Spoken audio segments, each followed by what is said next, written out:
یہ بات ہے 1959 کی سردیوں کی، جب 9 ہائیکرز کئی سو کلومیٹر کا سفر ٹرین پر طے کرتے ہوئے ویسٹرن سائبیریا کی پہاڑیوں پر پہنچتے ہیں۔ ان کا گروپ لیڈر 23 سالہ آئیگر دیاتلب تھا۔ ایک رات یہ ایک پہاڑی پر اپنا کیمپ لگاتے ہیں۔ جس پہاڑی پر یہ کیمپ لگاتے ہیں وہ بہت مسٹیریس پہاڑی تھی، اسے مقامی لوگ ماؤنٹین آف ڈیڈ کہتے تھے۔ دیاتلب گروپ کئی ہفتوں تک ہائیکنگ سے واپس نہیں آتا تو پھر والنٹیئر کی ایک ٹیم ان کو ڈھونڈنے کے لیے پہاڑی پر جاتی ہے۔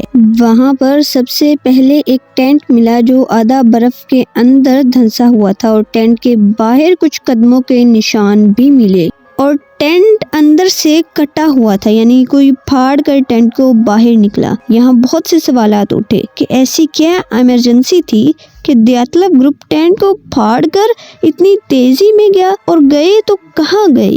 مزید انویسٹیگیشن کی گئی تو کچھ کلومیٹر دور 2 لاشیں ملی۔ یہ دونوں ڈوروشینکو اور کریوونیشینکو کی تھی، جو برف کے اندر دبے ہوئے تھے۔ یہاں ایک بہت ہی چونکا دینے والی بات سامنے آتی ہے۔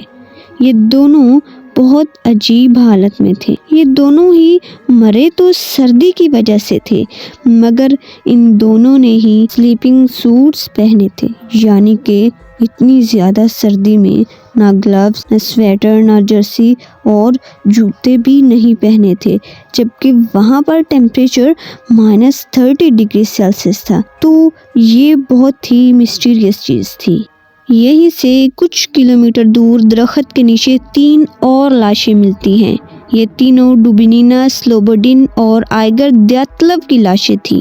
ان تینوں کا منہ ٹینٹ کی طرف تھا، یعنی مرتے ہوئے یہ واپس ٹینٹ میں جانا چاہتے تھے، اور یہ کہ جس درخت کے نیچے یہ تھے اس کی ٹہنیاں ٹوٹی ہوئی تھی، یعنی ایسا لگتا تھا کوئی درخت کے اوپر چڑھا ہے، شاید یہ کسی سے چھپ رہے تھے۔ اور اس درخت کے اوپر ان کے پھٹے ہوئے کپڑے بھی تھے، جیسے یہ اوپر چڑھے ہیں اور پھر کسی نے ان کو کھینچا ہے اور ان کے کپڑے اوپر ہی رہ گئے۔ اس طرح کی سچویشن تھی۔ ٹیم نے یہ اندازے لگائے تھے۔ اس کے بعد 2 ماہ تک باقی چاروں لاشیں نہیں ملی۔ پھر 2 ماہ کے بعد باقی چاروں لاشیں ملتی ہیں، اور وہ پہلے دونوں گروپ سے بہت زیادہ عجیب اور سویر حالت میں تھیں۔ ان لاشوں سے پہلے تو یہ کیس بہت سموتھ چل رہا تھا، لیکن ان لاشوں کے ملتے ہی کیس نے ایک نیا رخ اختیار کیا۔ یہ چاروں لاشیں جنگل کے بیچوں بیچ ملتی ہیں۔ ان میں ان کا ایک ساتھی سیمون زولوٹیریو تھا۔ اس کی جو آنکھیں تھی وہ مسنگ تھی۔ اس کے علاوہ اسکل پر سویر انجریز آئی ہوئی تھی، جس کی وجہ سے اس کی موت ہو گئی تھی۔ اس کی آنکھیں مسنگ تھی۔ یہ بہت زیادہ ٹرکی پوائنٹ تھا جس نے انویسٹیگیشن آفیسرز کو الجھا کے رکھ دیا۔ اس کے بعد دوسری لاش الیگزینڈر کولیویٹو کی ملتی ہے، جو سردی کی وجہ سے مر گیا تھا۔ اس کو کسی قسم کی کوئی چوٹ نہیں تھی۔ پھر ایک لڑکی کی لاش ملتی ہے۔ یہ لڑکی بھی زخمی تھی۔ اس کی اسکل پہ سویر انجریز تھی۔ اس کے ساتھ اس کی آنکھیں اور اس کے جو آئی بروز ہیں وہ مسنگ تھے۔ اس کی زبان بھی کٹی ہوئی تھی، اور اس کے جو ہونٹ ہیں ان کا جو نیچے والا حصہ ہے وہ مسنگ تھا۔ تیسری لاش ملتی ہے نیکولے تھیبیوکس کی، جس کو اس کے دوست پیار سے ٹیبو بلایا کرتے تھے۔ اس کی اسکل پہ سویر انجریز آئی تھی، جس کی وجہ سے اس کی موت ہو گئی تھی۔